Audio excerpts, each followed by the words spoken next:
Ladies and gentlemen, goobers and ghouls, dear listeners, welcome back to Fear Boners.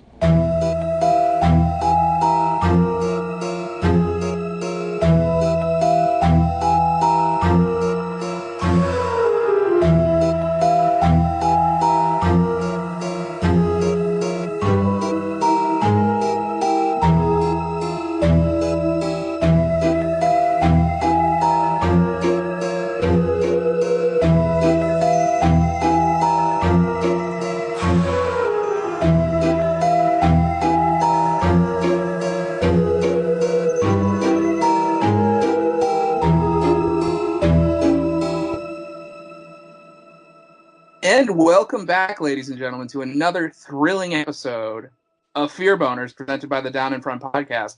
I'm your host, Andrew, and we here at Fear Boners are getting ready to celebrate the biggest, baddest, greenest holiday there is. Yes, St. Patrick's Day, the day of St. Pat, is coming this weekend, and to celebrate, we've decided to review one of the most storied horror franchises ever, with its 8th installment of Leprechaun Returns. And to celebrate, I've invited my biggest, most Irish brother from another mother, the sweet, baby-faced, fair-haired Swedish giant Sean Bukowski is here to help me celebrate and talk about this film. Sean, how are you doing? Oh, top of the morning to you, Andrew. Top of the morning to you too. That was a great, convincing accent. I feel like we learned a lot from watching this film because the accents that sort of come and go throughout this entire film. We'll get into it, but there's a lot of fun accents that we'll be working with this evening. Woefully aware, as I am, about how horrible my accent is, yes, I feel it easily competes with some of the fake Irish accents throughout the Leprechaun franchise. Well, there's the one dude in this one who like sounds like he's Irish and he's trying to hide his accent, or he's trying to fake like an Irish accent. That bothered me, and we'll get into that a little bit more when we dig into the movie. But I want to talk about how this came about. Now, I know we sort of compared notes before we hopped on here and started recording, but essentially what had happened was I woke up on my day off and I was about to leave the house, and I noticed down the hill right by where the steps to my apartment begin, where our mailbox is, there was a little green man. And I'm not talking about an alien. I'm talking about, I hate to use the L word if we're not talking about the movie eponymously that we're going to be referencing this evening, but I believe it was a leprechaun that had basically stuffed a DVD copy of this film into my mailbox. And, you know, I hope it wasn't a pirated copy, but essentially we decided to go with it and do the recording because it almost felt like a little bit of a veiled threat. I don't know about you, but I felt a little uncomfortable not reviewing this movie. And now you were telling me you had a similar experience, right?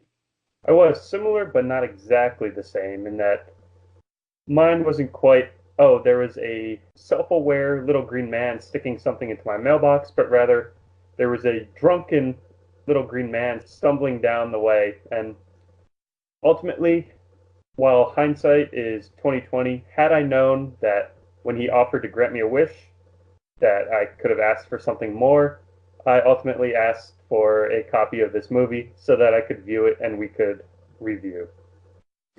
Wish fulfilled, a wish fulfilled indeed. Now this movie, it was something else. It was definitely more than I was expecting. But before we dig right into the nitty gritty of this green little shitty movie, let's get into what we're drinking and what we're watching, as per usual. Sean, what are you currently drinking? What have you been watching? Well, currently, I am not drinking anything at this exact moment. However, prior to starting our recording and this conversation itself, I had just finished a beer that I had bought for St. Paddy's Day, though got into it early.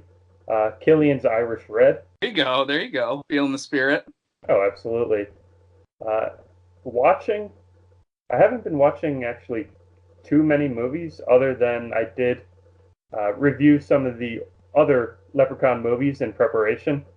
But there is a horror movie that I do enjoy that I recently rewatched. It's something that I had seen several times before. It's called The Triangle. It's a psychological thriller about the Bermuda Triangle, and a spoiler that's not exactly a spoiler because you find out about halfway through the film. It's ultimately about a never ending time loop that leads to many, many deaths. And yeah, it's messed up, it's confusing, but it's enjoyable to watch. Yeah, I think I remember that one. There's like some weird, correct me if I'm wrong, there's like a weird time travel element kind of too, right? It is, it's almost as if the day itself just repeats, but not in a groundhog type way where he's conscious of everything that passed. It's almost like when the day continues rather than resets, the character it's following continues on as if it's a linear progression in time, not realizing that there is another copy of them or another as they progress each day and day and day. And it gets pretty wacky, but if you're a fan of time travel, it doesn't necessarily touch on the stereotypical definition of time travel, but throws out some good points to think about if you ever ponder time travel itself. And which we all should. I mean, really, next year is 2020, the whole goddamn ass future. So we better have time travel soon. You know, if you catch my drift, we're gonna have flying cars and Marty McFly hoverboards and all that shit. We better have time travel too. As long as we can get JCVD to regulate that. We're definitely gonna need some time cops.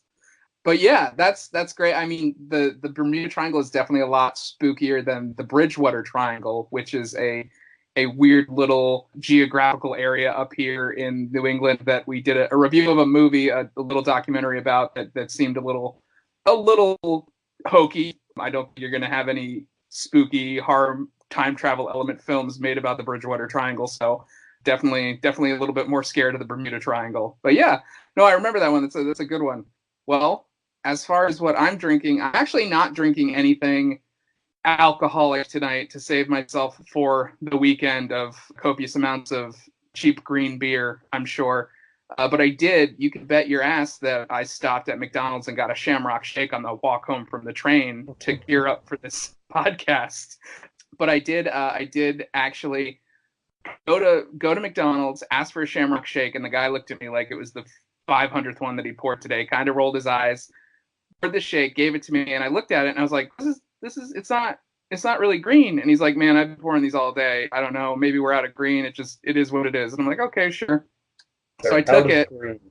Well, it was like kind of green. It was like mint green. It wasn't really like Kelly green, like everything is on St. Patrick's Day. So I wasn't really feeling the vibe of it. So I did stop at the other corner store that's literally across the street from McDonald's and get a little McGillicuddy's menthol mint schnapps and tossed one or two of those in there and drank in public like a responsible human being. But you know, nobody's going to bother you if you're drinking a little McDonald's milkshake. Nobody's thinking you're doing anything nefarious, especially in my neck of the woods. So so I said I wasn't drinking anything alcoholic, but I did get a little Irish on the way home. But yeah, so tuning in for this podcast, getting ready, getting pumped. I did the other day watch this movie again on Shudder. I'm always talking about the movies on Shudder. It's called November. I don't know if you've seen it up there, Sean. I saw the little thumbnail for it, but I haven't looked into it now. I would recommend it if you have like 2.5 hours to kill. It is a very long movie. It's a very intense kind of, I hate to use the word artsy, but it's basically like an Estonian film in like very high contrast black and white, but it is a gorgeous movie. And it's all about weird folk tales. It takes place, I don't know if they really give you like a time, but you can tell it takes place, you know, hundreds of years ago. And there's the ruling class and the peasants, and most of the characters that you follow are the peasants. And there's a farm boy who falls in love with a baroness, and all this weird shit happens. And there's these moments where the peasants basically go to a crossroads, and it happens a few times throughout the movie, and they trade their souls. They pretend to trade their souls, but they somehow trick the devil into taking berry juice instead of their blood, and then they manage to bring about these farm implements come to life and become their servants. It's weird. It's all like based on weird Estonian folktales. So all this strange shit happens throughout the film. There's a part where they steal the Baron's underwear and they're like sniffing the underwear and they love it because none of them have real underwear. and they just want like fresh underwear. There's a part where there's a woman who comes to town, but nobody knows who she is. And so the metaphor of her character is supposed to be a plague. And when they tell the townsfolk, they're like, "Oh, there's a plague. Everybody needs to hide inside and do this." The mayor of town, you don't really know if he's a mayor. They're like a loose congregation of people. He basically tells everyone, "Okay, take your pants off and put them up over your head, because if the plague shows up and sees that we all have two asses, it's not even going to want to touch us." So, it's really bizarre. There's a scene where a dude eats an entire bar of soap. It's not a hard horror movie, but it's weird enough to be enjoyable and weird enough to be freaky at times. Like there's definitely some weird stuff, like a talking snowman at one point. Might be a good movie to get high and watch. I don't know, but I just enjoyed it for what it was. It's very long, but it's a gorgeous movie and it's really weird. So November, if you have Shudder, if you have another way to watch it, definitely check it out. It's a fun one, especially if you enjoy Estonian history and folklore, I guess. I've been to Estonia once and I don't remember seeing any of that stuff. So, yeah. Well, before we go on too many tangents, let's dig right in. So, Sean, there's been 8 Leprechaun movies. Correct. This is the 8th movie, and it was brought up to me as a reboot, but that's not technically the case. Technically, the one that came out in 2014 was a reboot. It was supposed to restart the whole franchise. This does what Halloween did, and it's technically supposed to be a direct sequel to the first one, and we're supposed to forget all the rest of them happened, right? Right. So the way I see it is, while yes, story-wise, it is actually a continuation of the story from the very first Leprechaun movie. However, I think in being a reboot, it's supposed to be a relaunch for the franchise to start again because of what a failure Leprechaun's Origins, the one a couple years ago, actually was. Yeah. Well, it had, so the one good thing about it is it did have Hornswoggle from the WWE in it. The little guy who always dressed up like a leprechaun, and I think he was actually more recently in the Royal Rumble, which was kind of fun to watch because he showed up during the women's Royal Rumble, and one of the women participating was like terrified of him for some reason, and it was just great to see like a little leprechaun crawl out from under the ring again. But yeah, so he was the leprechaun. So this is actually not the first time that the leprechaun was not portrayed by Warwick Davis. Yeah, our favorite leprechaun. And we can get into it at any point throughout this conversation, but so the way that the Leprechaun movies are set up, technically, even with, while as you referred to the Halloween franchise, the newest one sort of cancels out the others being canon. The way that the Leprechaun franchise is set up, even though Warwick Davis plays all the Leprechauns, they're not necessarily linked and could potentially be completely different Leprechauns altogether. Oh, okay. So, with the exception of 2 of the 8, this is potentially 2 of the other 8. This is potentially the only time that one of the Leprechaun movies actually continues on from one of the previous. Gotcha. Okay. Well, yeah, he kind of has been all over the place. Some of the other movies, because there were 2 Leprechaun in the Hoods, right? He went to the Hood, and then he went to the Hood. Even the second In the Hood isn't a continuation from the first one. Yeah, it's just, oh man. Well, that was, so we'll get into it. I have my notes here. We're going to kind of go through a little bit chronologically. We'll try not to jump all over the place too much, but there's a lot to unpack here. The production itself, Leprechaun Returns, was released a little while ago. It's a Sci-Fi Pictures original, which you always know when you see that band, you're like, well, this could either be really great or total shit. But because I believe the entirety, actually maybe not, I don't know for sure, but it's also a Lionsgate film, and Lionsgate puts out really good movies, especially like their horror movies are always really great. So I feel like the co-production of this film by both Sci-Fi and Lionsgate made it more enjoyable. Like, it got me more excited when I did see Lionsgate was working on it as well. But the movie itself, we're sort of given this setup. And if you're ready, are you ready to jump right in, Sean? Oh, absolutely. I'm ready to get lucky. I'm ready to go. Want some 4-leaf clovers? All right. So we're introduced to this girl and she is supposed to be Jennifer Aniston's daughter, because Jennifer Aniston, of course, was in the first one. And then she's at a gas station in the middle of nowhere in a place, and I can't remember if the name of the place is revealed. It must be revealed in the first movie too, Devil's Lake. So of course this place is gonna suck.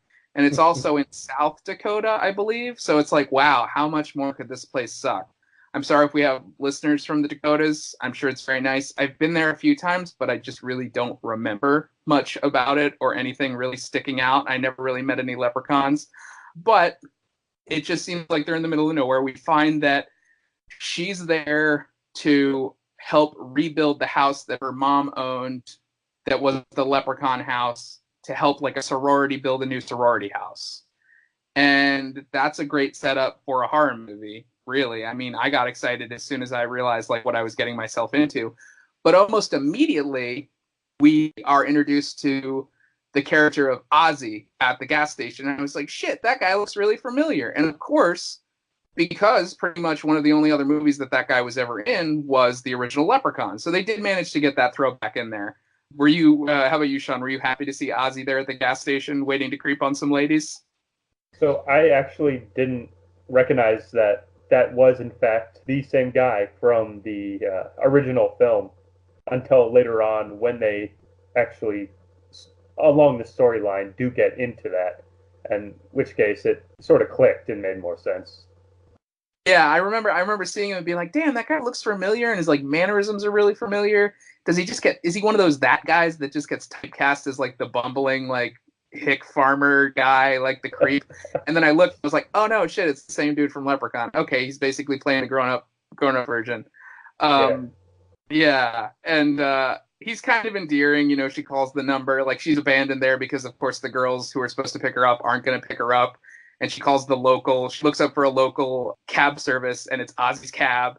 And that's when, after he's already offered to give her a ride, and she's like, no, this is sketchy, suddenly he answers his phone, and he's Ozzy's cab service. I thought that was pretty funny. But then, so he brings her out there, realizes that it's the house from the original that they got trapped in with fighting the leprechaun.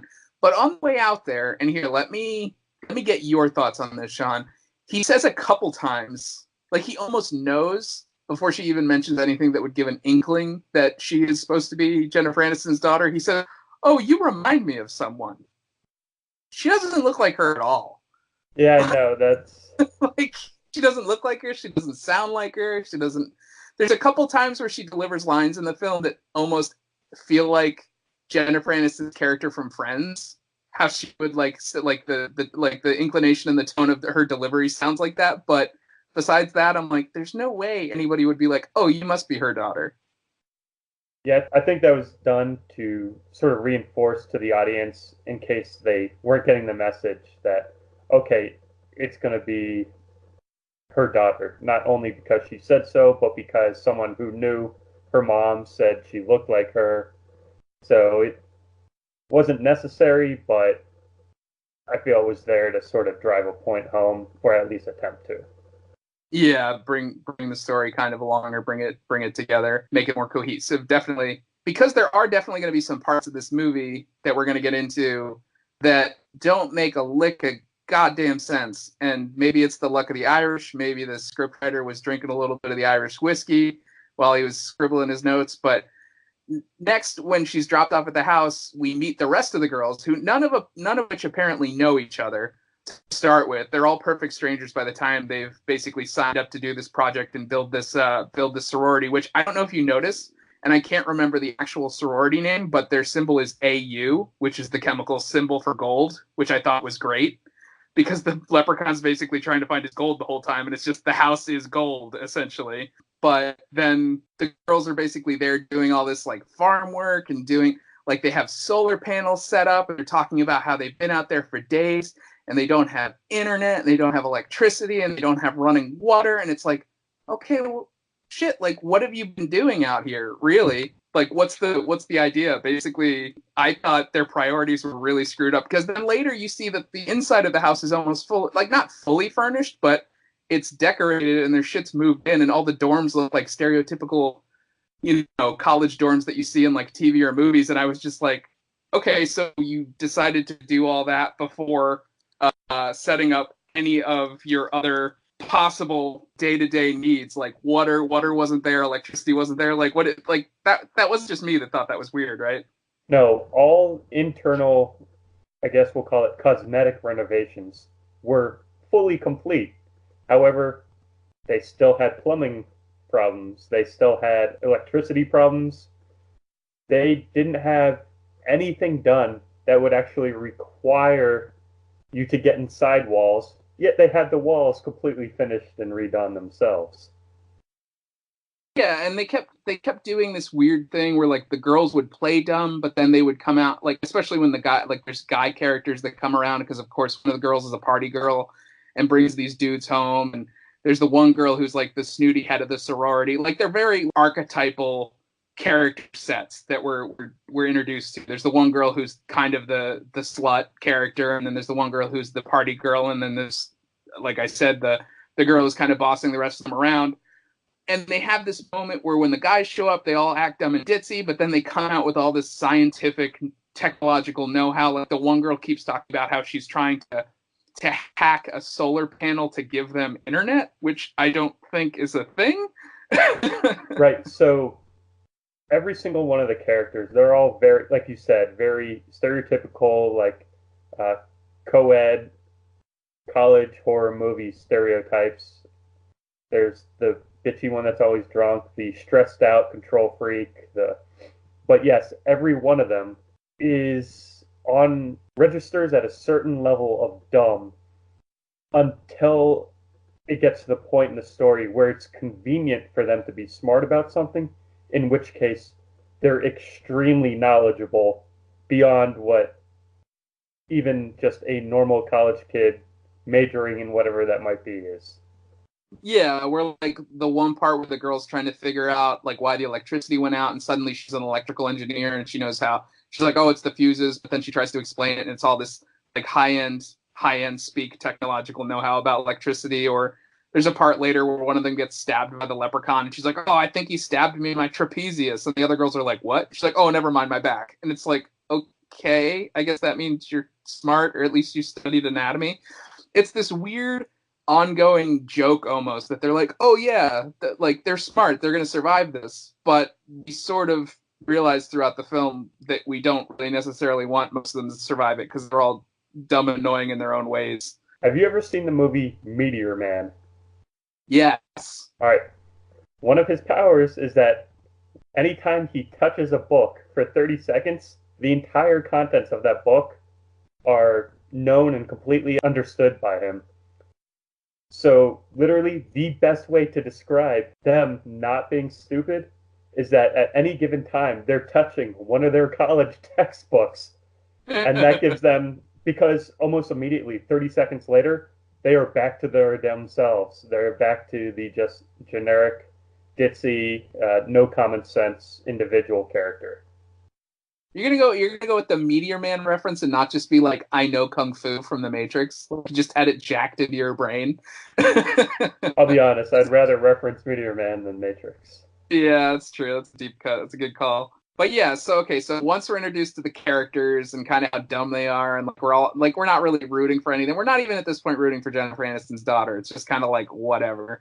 Like, we know they're meat that's set up to be slaughtered by the end of this film. We haven't even, I don't think, yeah, at this point we haven't even met the leprechaun, because basically what happens, and this was kind of a weird setup. Ozzy drives away, drops the girls off, we're introduced to the girls, they all suck, and then he realizes he left his phone, or he lost his phone, and so he turns around and goes back to the farm. There's no scene where, I don't think there was any scene that shows him drop the phone. Goes back, finds his phone next to the well, where we see in the beginning of the movie, they play the replay of the original leprechaun kill, where he melts and he dissolves and he falls down in the well. So he's been in this well for 25 years. And Ozzy picks up his phone, acts all tentative about it, and he's like nervous, you can tell. And then he hears a noise that just sounds like leprechaun laughter. So he grabs a 4-leaf clover, which we know hurts the leprechaun for some reason.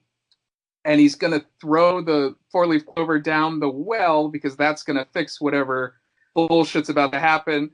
And then he gets like reverse Nickelodeon slimed, basically. Like, it just shoots up out of the well. This green water, this green blast of water shoots up out of the well, and he gets sick, or he seems like he's getting sick, and then he tries to drive away, and he pulls over because he's getting so sick, and we have the first kill of the movie, which is poor little Ozzy. Now, as we go through, I'd like us to rate these kills, because I have them all marked here. So the Ozzy kill, do you want to describe it, Sean?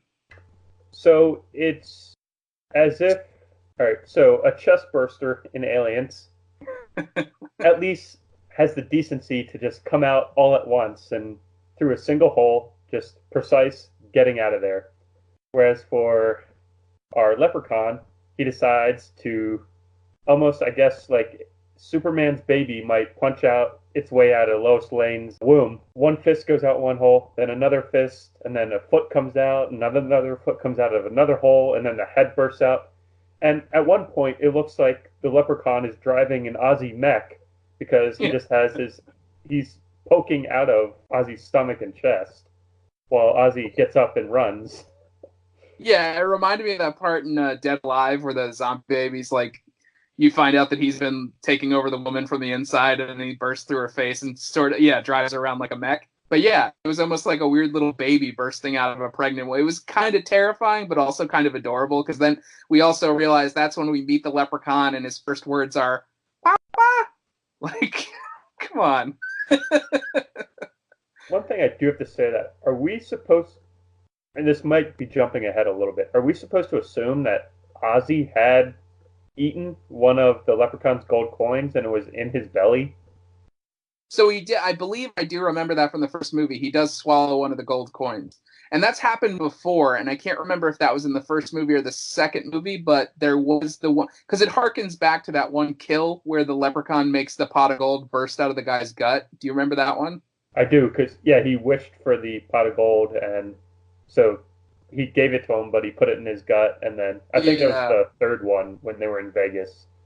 Yeah, I think you're right. But yeah, that's what I enjoyed about it, because it almost felt like a little bit of a callback. But I think what it was the combination. He sort of tries to explain it. There's a few parts in the movie where even the Leprechaun tries to explain some of the plot. It's like, why bother? The plot's already all over the place. But he explains how any bit of Leprechaun left can regenerate itself. And we do see that later in the movie, which is kind of fun. But this point, I think the symbology of the neon green water splashing out of the well and then going down Ozzy's throat was basically what conveyed the Leprechaun into his gut somehow. That was what I sort of took away from that. And then he just sort of burst out after he regenerated in Ozzy's poor stomach. Now, I have another point to make, though. It jumps later into the movie, so I don't want to make any spoilers or anything at this point, so I can hold on to it if you want until later on. Well, that's a good point. I mean, we should have probably set up ahead. We're going to spoil the shit out of this movie, so that's fine. If you have something that's relative to what we're talking about, go for it. All right. So the control freak head of the household, we'll call her, mentions that they were told that the water was bad by the townsfolk. Yep. She claims that she tested the water that was currently in the well, so obviously she would have had to go over to the well, draw the water from the well. Not to mention that later on in the movie, spoiler alert, you find out that she had already discovered his gold to great length, and she had handled a lot of it. She had been carrying it around, sent it to Bismarck to get cash for it. So what I don't understand is, so he ultimately burst himself out of Ozzy because he sensed the single coin. I just feel, how is there not a better opportunity already for the Leprechaun to have sensed his gold, to have come out of this well and sort of regenerated himself through this chick? I mean, I know obviously they want to keep her around so they can show her death later on and they have more characters, but I don't know, they slipped that I already tested the water thing in right there at the beginning. They could have just not had that, because that wasn't critical to any part of the story. And then you wouldn't have dicks like me trying to poke holes in the plot. No, it's true. That's a good point, because that is a huge plot hole. It could have just been like a one-woman show, and when she finds the gold, steals some of the gold, tests the water, Because the Leprechaun several times says that his power is stronger when he senses like his gold in close proximity. So wherever it was stashed was too far away from where he was stuck in the well. But then when she had it, she brought it back to the house, which would have been much closer to him. So he would have been powerful enough to get her, assumedly, when she took that water sample. So yeah, I think you're right. I think that's actually a pretty big plot hole. It's glaring now that you think about it. But that would have been a much shorter movie. True. This movie itself is like was it like a hair under 2 hours? It was actually a decent length for a horror movie. Yeah, it's between about an hour and a half and 2 hours. Yeah. So now we're at the fun part, though. Not Sean's version of the movie that would be over already. So in this version, the Leprechaun is burst out of Ozzy, and basically he's realizing that he doesn't have full power. So at that point, we realize that the Leprechaun's back doing his dirty deeds. Ozzy's dead, and we check back in with the girls, and they're all picking on the new girl. They're all picking on Jennifer Aniston's daughter. They're having like a party. The drunk girl brings two guys back, and one of the guys has apparently screwed one of the other girls, and that's whole. Like, all this girl drama is basically brought to the forefront, where the one girl's like, I'm not going to sleep with you again. And then every time she says that, 5 minutes later, they're boning again. And that becomes kind of like a running joke.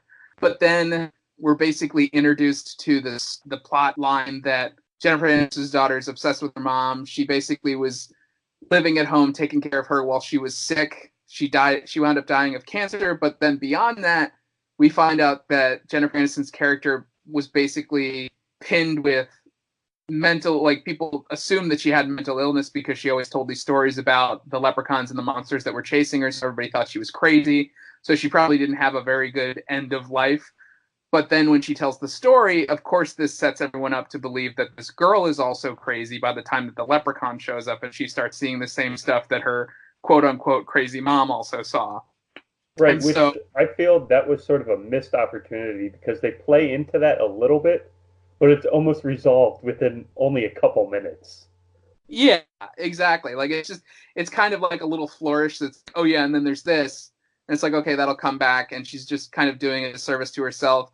And the relationship between some of the characters, like, the one girl's a real bitch to her. She's like, oh, you must be, like, right off the bat, the drunk girl's like, you must be crazy like your mom. Like, why do we care? We don't want to hear anything about your mom. You think the other girls who have been at least a bit nicer to her are going to, like, be a little bit more sensitive. But even the one girl, the head of the household, as you call her, she takes her aside and she's like, yeah, little pro tip, just what? You don't talk about your mom anymore. Like, yeah. Just don't. And it's like, oh shit. And then at that point, there's sort of like a back and forth. We see the progress of the leprechaun sort of making his way back. And there's one of my favorite kills in the movie when he bumps into the mailman. And the mailman's like getting ready to deliver some mail. And of course, somehow the leprechaun's just hiding in a mailbox, grabs him, pulls him in, and gets his head stuck in the mailbox. And you think, oh shit, he's going to rip his head off, or like he's going to gouge out his eyes or something. Oh, no. He gets the mailman's head stuck in the mailbox. The mailman tries to stand up and he's bumping around, and he accidentally runs into his truck and knocks himself out. And he's on the ground, and then the leprechaun's back in the mail truck, and he backs up over the guy's head in the mailbox and basically squishes the dude's head in the mailbox with the car for a pretty satisfying, gross death for death number 2 in the film. Comes out like a tube of toothpaste almost, but it was this death that made me realize that, all right, the kills in this movie are going to be what I can only describe as goofy, gruesome, which really plays to the more comical aspect of the movie. I'll say, which is the aspect that plays successfully more to the comical genre of the movie rather than some of the other attempts at humor that they make. Yeah, definitely. I think some of the jokes in the movie are pretty great and like well timed or funny, and they call themselves out, or they just reference their own, like, well, that was the joke. But also at times it's like, what just happened? And it sort of made me feel, one thing I was gonna leave until later, but I think this is actually a good point to bring it up. It reminds me a bit of, yes, old Leprechaun movies, but also one of our favorite franchises, the Wishmaster series. Now, it's funny you say that, because the opening credit scene of this reminds me exactly of the trippy opening credits from The Wishmaster, where it's just the way it's shot with the sudden transitions between them and the trippy visuals. doesn't really match up to a Leprechaun movie, but would have matched up more so to, say, Wishmaster movie, when it shows that type of transitions at the beginning of him trapped in a little soul gem. Yeah, yeah. Like I would totally love for them to do, because I think Wishmaster was New Line or Miramax potentially. I can't remember, but I would love to see that as a crossover. Wishmaster versus Leprechaun would be an incredible movie. That would be a good one. Now, who do you think, without going on too much of a tangent and taking this train off the tracks, who do you think would win in that case? In a Freddy versus Jason like scenario, who would win in Wishmaster versus Leprechaun? So, if it has the involvement of third party, say humans, I feel that they would end up using the Leprechaun to have to sort of take out the Wishmaster, because the Wishmaster is more, his weakness is being bound by rules associated with his existence as a djinn. But the Leprechaun, even though, again, getting back into why they might not be the same Leprechauns exactly, if you look back through the franchise, there are countless different weaknesses that he has, including like wrought iron, four-leaf clovers only, then it's anything laced with four-leaf clovers, then clover itself, specific types of gold or amulets. It gets to the point where, well, in this movie, he's weak against electricity and fire. Yeah. Whereas, yeah, with the Wishmaster, really, you have to outthink him. There's nothing that you can really do to damage him. Okay, so Wishmaster comes out on top. Yeah, I mean, it would probably end the same way that you think Freddy vs. Jason ends, where Jason sort of wins, but as he's carrying Freddy's head, Freddy opens his eyes. Yeah, true. There's no real winner. Everybody who watches the movie gets to win, basically, by enjoying the film itself. I agree. I think that's a fair estimate. We could debate this forever, but I think the same. I think Wishmaster would probably be edge the Leprechaun out. But then again, like you said, if there's 8 specific separate Leprechauns, that would be an interesting way to convey that idea that maybe it's Wishmaster versus 8 Leprechauns. I mean, now if it was any of the Wishmasters versus the Hornswoggle Leprechaun, the Wishmaster would win instantly, because when they made that movie, he had no magic. He didn't even talk. It was basically a feral little green man running around in the woods. Yeah, the character was. That's what I was happy about this one, because, like, let's talk about the Leprechaun and Leprechaun Returns a bit to bring it back around. That's a good point, actually.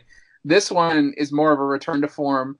Not only does he really push the shitty fake Irish accent, he speaks in rhymes and he tells dirty jokes and little limericks and stuff. And, I thoroughly enjoyed some of the stuff. Like when she kicks his head off at one point, he's like, "Oh, you give great head." Like, oh yeah, I thought this Leprechaun was definitely written very well to be a reflection of the Leprechaun from not just the first one, but it really takes pieces with like the limericks and everything from some of the other movies. It's done really well to be a reflection of the franchise itself, where the Leprechaun Origins was almost like, no, we want nothing to do with the franchise other than the fact that it is a quote-unquote leprechaun. Yeah. I feel like, this movie really made up for that, and the fact that not only did it cater to the original series and the fans of those movies, it also brought certain things in. Like, we're going to get back into it. Basically, right now, we have this classic Leprechaun portrayed by a new actor, but really, really channeling his inner classic Warwick Davis Leprechaun. So one of the girls... If anyone won an award acting-wise, I would honestly say the Leprechaun. Yeah, he was definitely the funnest out of everyone. The other, again, like I said, like I wasn't rooting for any of the human characters. I kind of wanted them all to die. Sometimes I go into these shitty horror movies and I'm just like, wow, all these characters suck. Like, I'm fine with all of them dying. I don't need a final girl. I don't need to final anybody. I just want to enjoy this movie. And at this point, basically, we're back in the house, and one of the girls has offended Jennifer Aniston's daughter by making jokes about her being crazy. So she's like, "I'm gonna go to bed," and so she goes up to bed. The other girls are fucking off doing whatever. The one's getting drunk by herself. The other one's banging that guy that she said she wasn't gonna bang. Now the guy that keeps banging the girl who said she's not gonna bang him, he's the one that I said sounded either like he was trying really hard to hide an Irish accent or he was trying really hard to pretend like he had an Irish accent. His his delivery was just really across the board awkward and weird in every scene that he was in. I completely understand what you mean, and listeners may not really know exactly what we're getting at until they actually watch it and listen for themselves, and they'll be like, oh yeah. So this guy, in all my notes, I described as the dude bro, because that's ultimately what his character came down to. I called him the fuck boy. He was the fuck boy in my notes. All right. But yeah, he was the stereotypical, like, asshole, frat, dude bro. Yeah, the way he was delivering his lines, I think I would not be surprised if he did have a different type of accent, and this was his way of delivering, much like the characters for a lot of the girls, a dumbed down, not just your average American, but a dumbed down version of an American accent, because it sounded like he was trying to make himself sound below average intelligence. Yeah, like he was trying to play himself down a bit, like definitely because some of his deliveries were just way off, and it was either him. There were the two men. There was him, and then the other guy who was like the tech nerd who was obsessed with movies. His character was even though they were friends, they were definitely like exact opposites. That guy is more or less the main character's love interest, who is okay for her to love because he has redeemable qualities, and they're all like at the same time. You're like, yeah, they're all still utterly disposable. Like, I don't want anybody to necessarily have a happy ending here. I'd be fine if they all died. And it's like, okay, but this guy keeps like making references to movies and saying all this obnoxious shit. And he's got a camera that's on a drone, and he keeps pointing cameras at people. And there's all these scenes in the beginning where, and I think that sort of hints later on when we see why, but I was worried that it was suddenly going to switch to like a found footage film at one point, because it was like, why do you keep doing these like first person camera shots for this guy? Like, what's the point of that? Yeah, it's and like when they made the character, it's like, all right, we don't want to give him a personality, so we'll give him hobbies. Exactly, yeah. We want him to be known as like the movie nerd, and he's just like, well, did this person quit when they made this movie? But the one part that I love is when he's basically almost sacrificing himself. And the girl's like, he's like, oh, would Werner Herzog have given up if he tried to make this movie? And she's like, oh, no, you're definitely Werner Herzog. Who's Werner Herzog? And I was like, okay, that was a pretty good joke. That was a good one. But yeah, so basically we're introduced to these guys. They're there. They're having a pizza party. Jennifer Aniston's daughter gets butthurt, goes to bed, gets woken up by a noise, and then the leprechaun's just in her room. He sort of is there at the house, appears to her. She has sort of like a breakdown and doesn't know what to do. And at this point, we've already established that she's very much like she can take care of herself, because clearly she's been taking care of her mom like for a very long time, and she's very responsible and resourceful, and she's the one who's smart but like doesn't have to pretend to be dumb. And there's that weird scene too where they're basically they find out that the entire basement is flooded, and she just knows how to fix that. Like, I thought that was a weird scene where she goes down and there's basically like waist deep water. Like, basically the entire basement is just fucked. And the other girl comes down. Meteor Man. That's how she knew how to fix it. And she's like, oh, I can fix this. Just give me the water pump for a couple hours. It'll be fine. It's like, okay, yeah, whatever.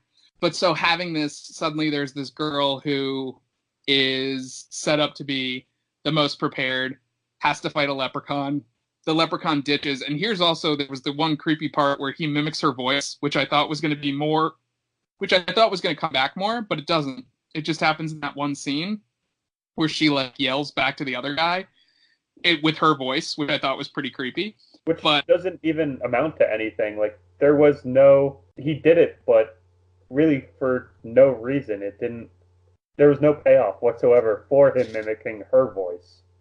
Yeah, he didn't react to it at all. But then that was when, again, it switched back to like night vision, point of view, camera shots, and he sees the leprechaun kind of run by, and she's losing her mind, saying, "I've seen like," she doesn't call it a leprechaun until later, but she's like, "Oh, there's like a monster," and he thinks it's an animal, and so they're kind of trying to like clear the house, and then he has a moment where he is basically the leprechaun stops chasing people, and then he has this weird heart-to-heart with the drunk girl, who's basically always drunk and kind of a jerk and fermenting vegetables in the basement to make vodka.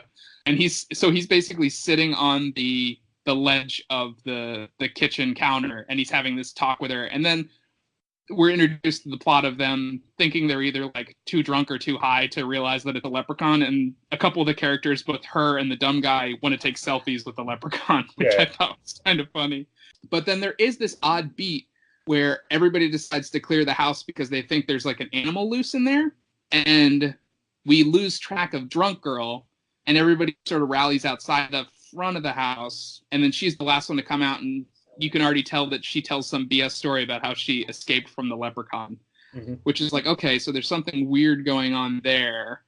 But one of the things that happens in their whole like scramble to like figure out what's going on, because they're all panicked that there's an animal loose in the house, is the leprechaun does admit that he doesn't understand modern technology, because when the girl takes a selfie, he's like, oh, it's a Walkman and a camera, when she has like an iPhone, which I thought was hilarious. So all the movies were made in the 90s, so of course he's not going to recognize like what a smartphone is. Which I thought was a pretty good I thought that was pretty clever throwback. I mean, because, well, yes, it makes sense. It didn't necessarily need to be in the movie, but it paid off, I feel. Yeah. And then the part where they're kind of trying to discuss, they finally like powwow out front of the house, and they're like, oh, what's going on? And that's when Jennifer Aniston's daughter's like, oh, it's a leprechaun. And everybody's like, no, you're fucking crazy. And then drunk girl comes out and she's like, no, it is a leprechaun. Here's my selfie with the leprechaun. And then everybody's like, oh shit, there's a selfie. I guess that's proof.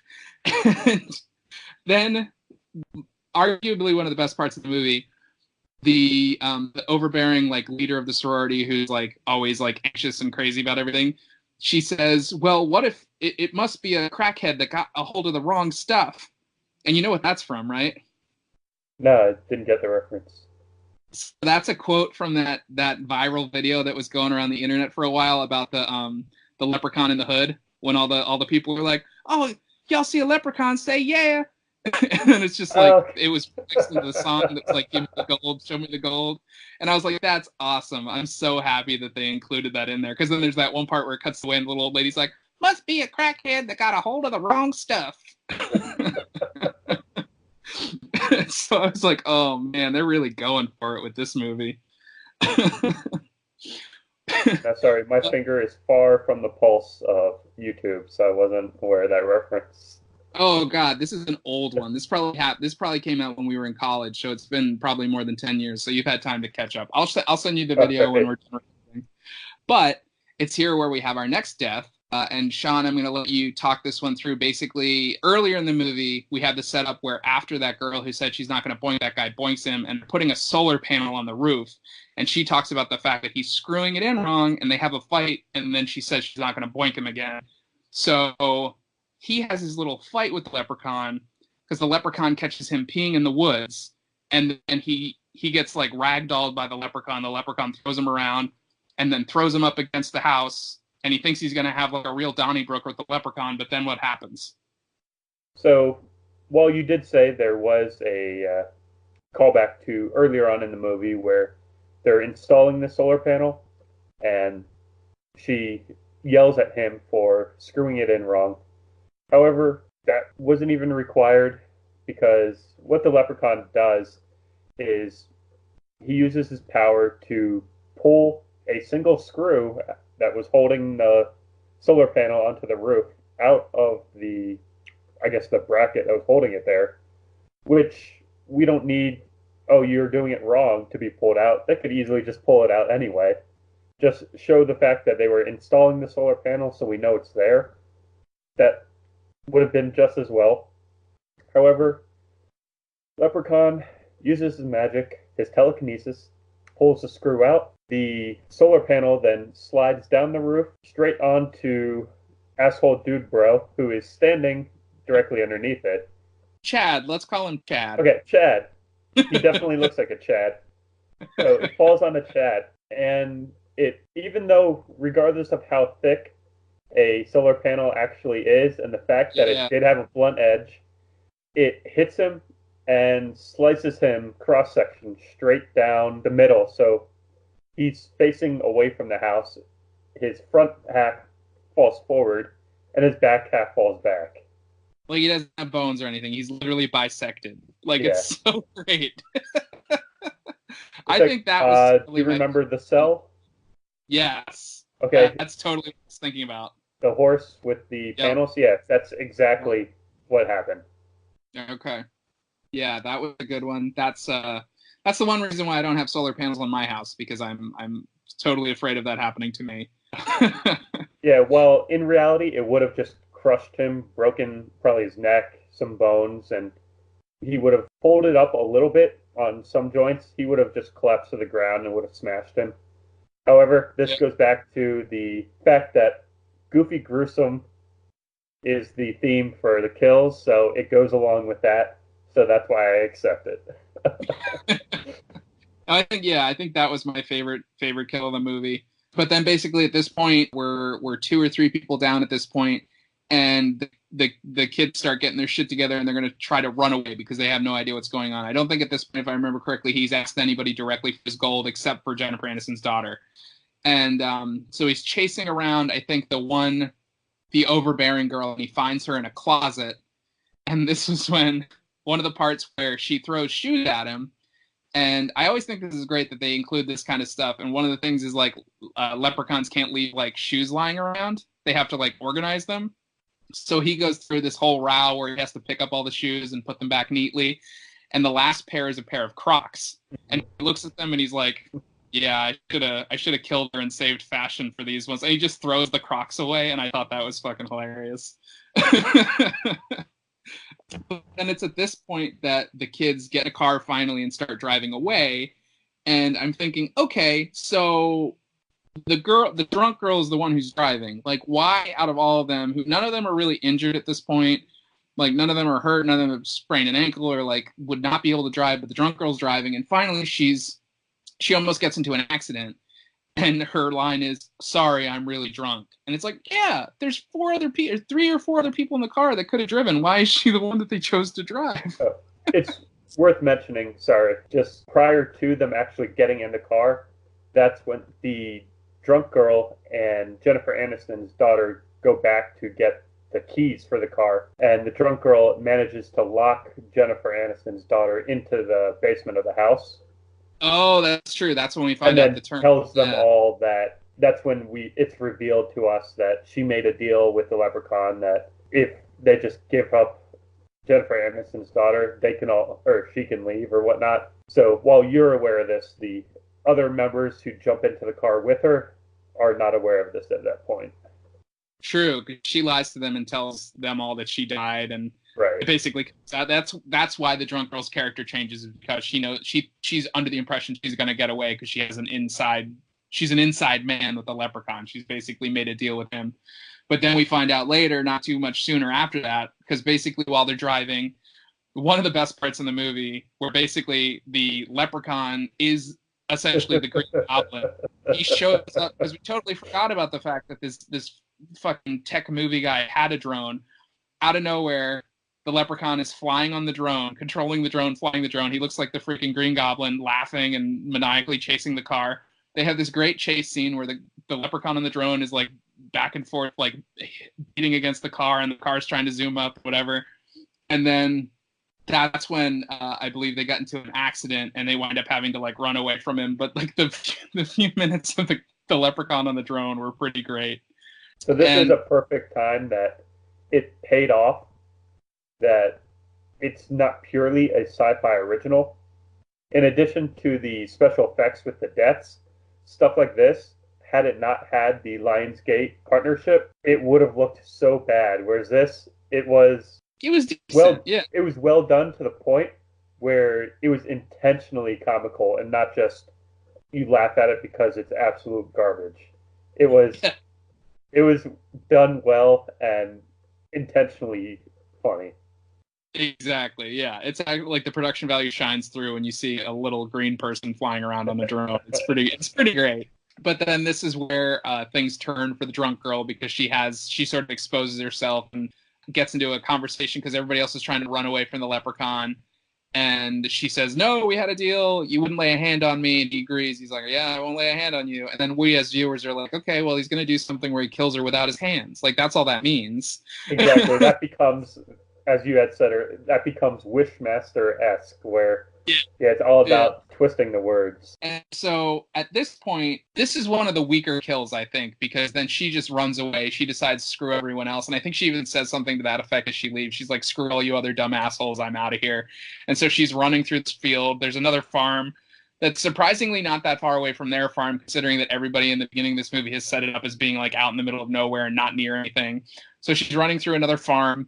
And all of a sudden, all these sprinklers start going off. Like, every sprinkler on the farm start going off. And she gets so distracted by it because, God, like, none of us have ever run through sprinklers as children. And it's just really dangerous to do that, I guess. So there's all these sprinklers spraying water at her, and she's really distracted. And then all of a sudden, one of them just kind of flies up and into her mouth. And I guess that kills her? Yeah, like, the sprinkler heads start launching off at her and hit her. But, yeah, I mean, the heads weren't that deep. So even though it hits her and lands in her mouth, it's not like it was long enough to impale her or anything. But all of a sudden, being in her mouth just turns it into a sprinkler, and it starts spraying blood in the manner that the sprinklers were doing. So I don't know if we're supposed to assume that, I don't know, it was literally not just sticking in her mouth, but up through her neck or something. I don't know. It's, like you said, it's definitely one of the weaker death scenes. Yeah, like, I can see, like, the imagery was really cool. The blood sprinkler imagery was really cool, but I think they could have done something cooler for her, especially after you realize she's a traitor and she's kind of sucked throughout the whole movie. She probably deserved to have, like, a worse death or, like, a funnier death. See, now, what I actually assumed was going to happen, because when you see her running through and the sprinklers start going off, you know that's going to be involved with her death.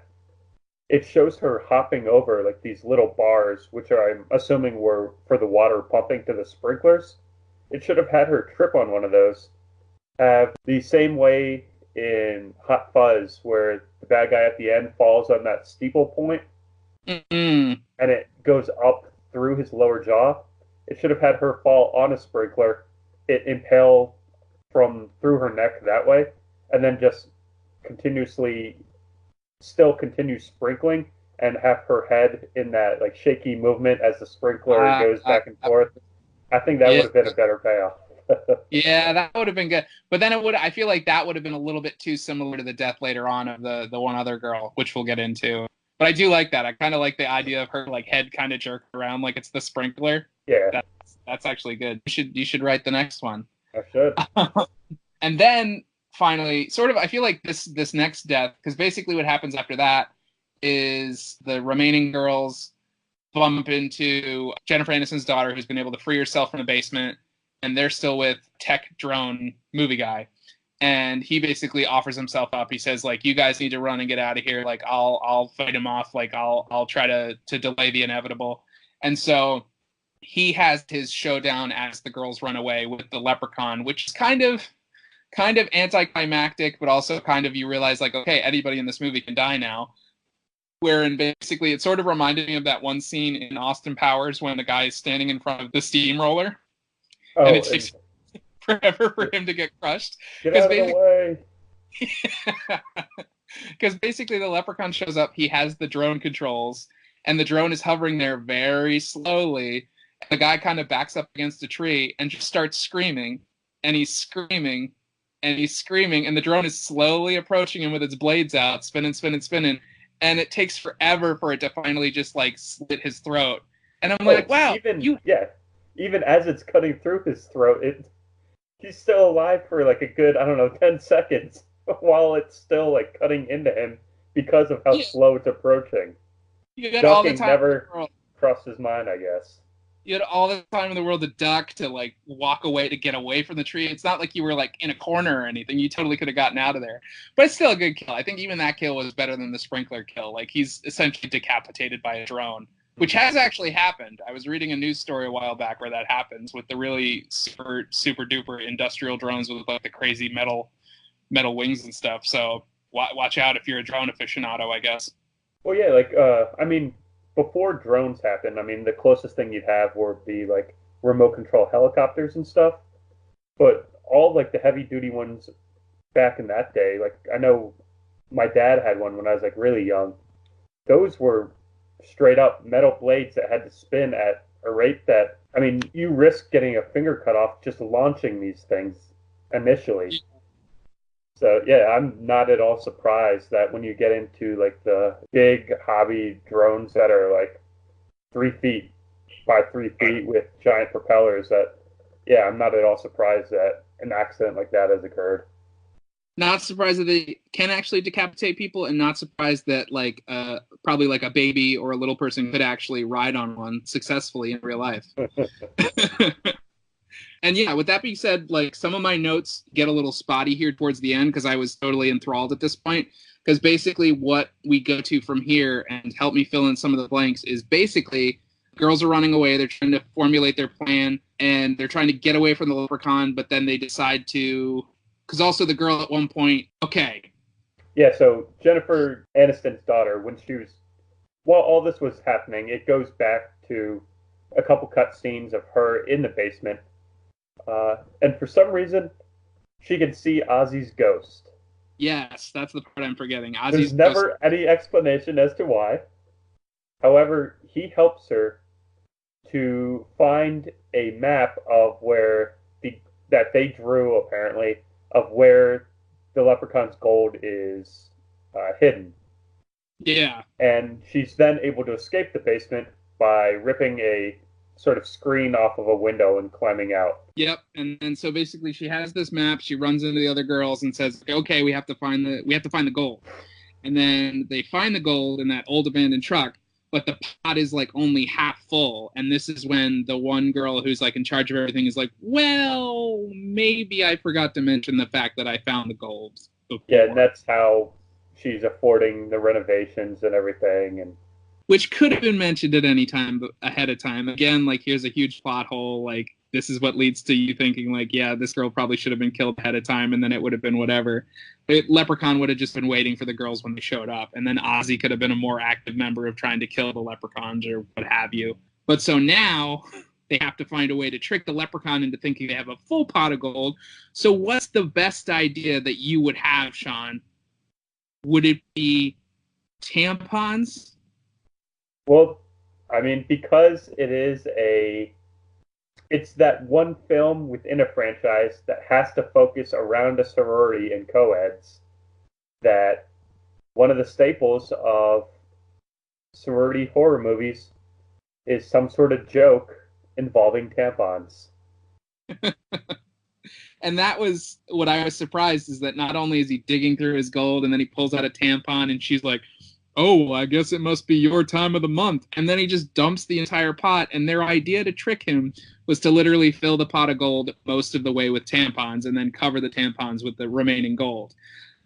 I don't know. I mean, maybe the leprechaun, was fine with that because he recognized tampons as also being 90s technology.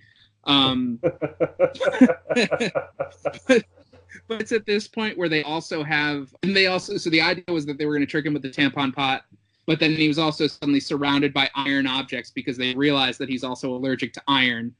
Because earlier in the movie, it's introduced that Jennifer Aniston has bequeathed her daughter with a fool's gold pendant that the leprechaun had realized was around her neck, thought it was one of his gold pieces, but then burned himself on it because it was actually iron that was covered with fake gold. So then the girls are like, okay, well, let's trap him with all these iron things. He's like fiddling with his tampon pot. There's all these like iron things. But correct me if I'm wrong, isn't the pot of gold also probably like wrought iron pot of gold? So how does he pick up the pot? I assume it was probably like pewter or something, but okay. Yeah, I mean, as far as the prop, I guess, whoever's in charge of props goes, yeah, they pretty much made it look like something that was cast wrought iron. Yeah. And then this is where liquor girl, like booze hound girls, fermenting vegetables come back into play, because then they have this whole elaborate system set up with the water pump where they have this giant vat of clover juice, which they do refer to earlier in the film and how they all love clover juice. This girl created like clover vodka or something. So that while the leprechaun is trapped in this iron circle of like weights and other iron objects, the girl slams the tube of clover juice down his throat, and they pump him full of clover juice until he explodes. And so here's ending one of the film, where it's like, okay, he's blown up, like everything's going to be fine. They've won. 3 of the girls survive. Everything's peachy. Everything's great. But then they remind you that the leprechaun has said multiple times that if any part of a leprechaun survives, then that's no bueno. He can just totally regenerate. So and they're like, well, shit, we need to build a giant fire and burn all the itsy-bitsy pieces that are left over. And here's where, Sean, I don't know, you must have totally gotten these vibes, but from the next scene, when the overbearing sorority leader is basically charged with sweeping up all the guts and blood and whatever, suddenly it's just Army of Darkness, Ash versus Evil Dead, where the little bits turn little bits turn into little versions of the leprechaun with little hats and everything. Full regalia. So every little bit of him turns into a tiny little action figure leprechaun guy, and this poor girl is like hounded relentlessly by these little guys. And in the meantime, while they like throw her against a bookshelf, this golden trowel award trophy that she had falls to the ground, and you're like, oh shit, okay, I know what's going to happen next. But it goes so far, like, I feel like that fight scene specifically was, yes, the windmill from Army of Darkness when he fights himself, all the little versions of himself. But also, do you remember the first episode of Ash vs. Evil Dead where he's fighting with the doll that comes to life? Mm-hmm. And it climbs on his face. Yep. Yeah, and that totally like, I feel like it's like almost move for move the same scene, and I'm like, I'm not angry about it. That's great. I love that. I think it's, you know, it's awesome. But then this is the death that I think would have been overshadowed by, like you said, if they did the sprinkler scene in the same way, because then eventually they like trick the girl into falling on the trowel and she impales her face. Right. It's like, oh shit. All right. So it's sort of winding down. You can tell the deaths are getting a little bit less intricate. It made sense for her because she was so proud of her accomplishments, but she's eventually just like ganked by them. And then so now we have a smart girl who likes to play dumb and do it with all the dudes. And we have Jennifer Aniston's daughter. And Leprechaun has sort of regenerated himself. Now, what sort of happens next, Sean? So they have a genius spur of the moment where Jennifer Aniston's daughter goes, wait, doesn't gold conduct electricity? And the other one, who's some sort of electrical genius, is like, yeah, it does. So while the leprechaun is walking towards her to kill her, he pins Jennifer Aniston's daughter against the wall. She manages to get one of the gold coins that was smashed over the floor when the tampon gold coin pot was discovered. She throws it to the leprechaun. He catches it. The slutty girl then rips a wire from a lamp and puts it on him and the pile of gold that's right next to him. And suddenly he starts getting fried and everything around him goes up in flames. Yeah, I feel like the whole house in general caught fire way too fast. Unless, considering how like earth conscious this whole group of girls was, maybe the whole house is made of hemp and just super flammable. Who knows? But was it at this point or was it earlier? Did I miss? There was a point where he does start talking in another voice. Remember, he does start talking like Jennifer Aniston. Yes, there's certain points. So he does at one point earlier, but it has no consequences whatsoever. However, after the house starts catching fire, when apparently the electricity flow stops, and it's just the leprechaun walking around on fire. Yeah, they're trying to escape the house. They end up having to go down through the basement, and while they're down there, he uses that voice while Jennifer Aniston's daughter is trying to climb out the window to make her, like, I don't know, because she's so emotionally attached to her now deceased mom that it causes her to second guess everything. But yeah, he tries to trick her into thinking that she can wish her mom back to life. Right, he does do that. Yeah, that's when he uses the voice the first time. Now, did you think that was actually, for a hot second, I thought that was actually Jennifer Aniston. Did you think that was actually Jennifer Aniston? So I mean, the entire time I wasn't sure if it was or not. But I Yeah, I mean, it checked was their today. voice that they got pretty close. So Yeah, it was a good impersonation. I think it was I kind of recognized when I looked it up on IMDb. I was like, okay, so it wasn't Jennifer Aniston, but I was like, I know her from something, and it's a woman who's been in a lot of other sci-fi original movies, I feel like. But she did a heck of a Jennifer Aniston impersonation. But I would have been so happy if Jennifer Aniston just decide to shake off all of her big multi-million dollar Hollywood whatevers and was like, yeah, I'll totally throw down and be in the sequel to the first movie I was ever in. Because not even little known fact, if you're a fan of horror, you probably know, yeah, Leprechaun was actually Jennifer Aniston's first movie, which is hilarious. But yeah, okay, so here we are. The house is on fire. They wind up crawling through the basement. Pop quiz, hotshot. What is the final line the daughter of Jennifer Aniston delivers to the leprechaun while the house is burning down around them in the basement? oh, I don't. I'll be honest. I don't even remember half the stuff they say. I can't remember. She says, so they're crawling out of the same window she escaped from earlier, and he grabs her leg, and he's going to pull her back into the fire, and she turns around and she says, I've got a limerick for you. Eat a dick. And then she kicks him in the face. She says eat a dick. I can't remember the whole thing. I was hoping you remember. It was like eat a dick something. And then she kicks him into the fire, and he just gets consumed by the fire, and the girls kind of run away. And of course, the entire house just fucking explodes because of course it does. And then this is when, so it's the two girls that are left, and in the ensuing explosion, a giant piece of shrapnel gets lodged in the one girl's back, and that's where she's like, my trapezius. And we're Yeah, like, which oh is yeah. really only there so she could say the word trapezius. I guess she was smart the whole time. And then they're sitting there, they're covered in blood, and when the house explodes, then a giant deluge of, again, Nickelodeon slime just falls on them, which I guess you're supposed to assume is the guts of the leprechaun. And that's about it. Then some random stranger from the college shows up, Yeah, and it he's shows up very just in upset. time, and He's very angry. He's like screaming. He's like, "What happened here?" And then he turns around and sees two people hurt, and then he's suddenly concerned. And there's another awkward moment where the girls try to wander away. They say some like weird one-off line to him, like, "We learned a lesson that's." It wasn't even a good line. It was like a shitty line. Like, it was supposed to be like an action movie riff, and then they were gonna walk away in the sunset. And then the one girl turns around. She's like, "No, actually, I'm really hurt. We should probably get a ride to the hospital." And then they yeah. turn around and disappear with the strange man from the college. So from here, we're assuming that the leprechaun is dead, right? Like that's how movies like this end. Like that's it. He's done though. Nothing happens after that. That's just it. There's only, I mean, I guess I don't know. Like you said, the green slime did escape burning from the house when it exploded. but it does zoom back in and we see that his hat survived. You Yeah, remember that? It's like, okay, well, it's wait. just So the laying hat there. does the hat count as part of him?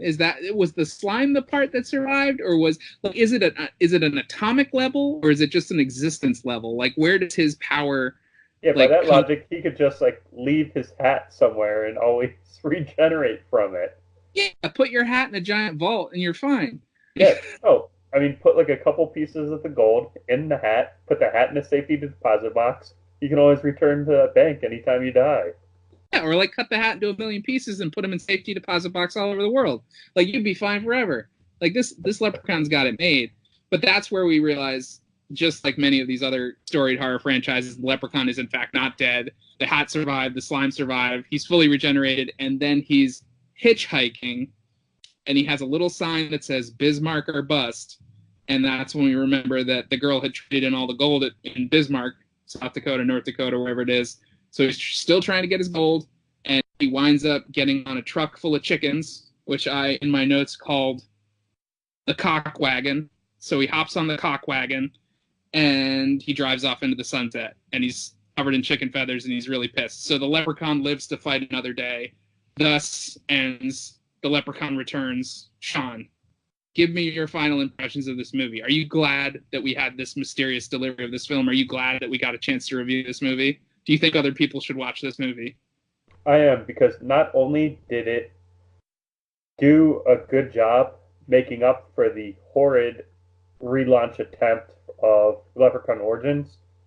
But even though Leprechaun franchise movies are known for being comically bad horror movies, some of them a little bit boring, this was definitely actually one of the better of the Leprechaun movies. So if you're a fan of any of the Leprechaun movies, I highly suggest this one because chances are, statistically, it's better than whichever one you're a fan of. It's true. I actually agree wholeheartedly. I think I remember seeing the trailer a while back when it was first released and thinking, wow, damn, that actually looks like a fun horror movie, like a fun installment for this series. Because I definitely haven't seen all the original. I kind of want to go back and rewatch some of the old ones now. I know I've seen at least the original 3. But yeah, I think Sci-Fi and Lionsgate put together a great production. I think the deaths were great. I think some of the jokes were funny. The characters were annoying, but that's kind of the role of a film like this. But yeah, especially with St. Pat's right around the corner, this would be a great movie to get drunk and watch with your friends. So dye up some beer, grab some whiskey, sit down with some of your best bros and brodettes, and watch the hell out of The Leprechaun Returns. I also believe it's actually, if you get the Sci-Fi Channel, they are going to be playing it this weekend. So if you have the opportunity, definitely try and peep it there. But yeah, so that is The Leprechaun Returns. Sean, thank you so much for hopping on this impromptu episode of Fear Boners. I know you've been on a few episodes with me before, but can you remind our dear listeners where they can find you elsewhere on the internet? Absolutely, I can. First off, just to plug my own podcast, I host a podcast called Would It Fly, which Andrew has also been a guest host on as well, where myself and a rotating crew of co-hosts, every 2 weeks we put out an episode in which we discuss the potential and success of some of the craziest ideas if they were implemented in our real life society. So basically just whatever ideas you may ever have that's like, you know what would be cool, or you know what I would love, and we just talk about it. You can follow us on Twitter at Would It Fly. Otherwise, you can find us wherever podcasts are available. That's the Would It Fly podcast. All right, great. Yeah, you can definitely check that out there. I've been on a few episodes, and I know it is a quality podcast. And again, you can always find us here at Fear Boners. You can find us at FearBonersDIFP on Twitter, or you can email us directly and make movie recommendations or tell us how much you hate us, how much you love us, how much Luck of the Irish you've got in your blood at FearBonersDIFP@gmail.com. Feel free to reach out anytime. We love to hear from you guys. And with that being said, this has been Fear Boners, presented by the Down in Front podcast. I'm your host, Andrew. Again, thank you very much, Sean Bukowski, for joining us this evening. And if you like what you've heard, you can find more over on downinfrontpodcast.com. We also have a Facebook page over on facebook.com/downinfrontpodcast. You can also email the Down in Front guys directly at thecrew@downinfrontpodcast.com. We also have a YouTube channel where we post some of our video teasers as well as full episodes. You can look for us on there. We also have the Games Cast over on Twitch, where sometimes you'll see Bryland or maybe Warren and myself playing some Monster Hunter or Spider-Man or what have you, just shooting the shit. You can find that over at twitch.tv/downinfrontpodcast. We also have an Instagram where we post a lot of the art from our episodes, the title pages, as well as links directly to the episodes. You can follow us there to keep you up to date.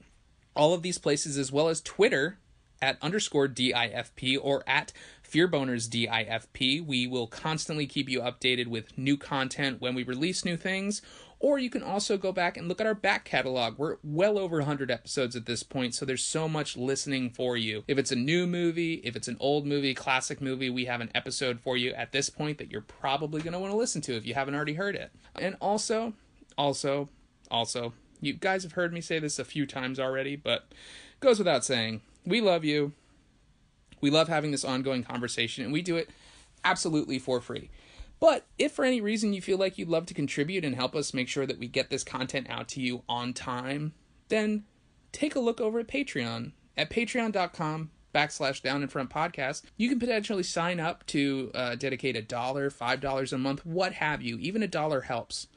Like an Arizona iced tea, the price is on the can.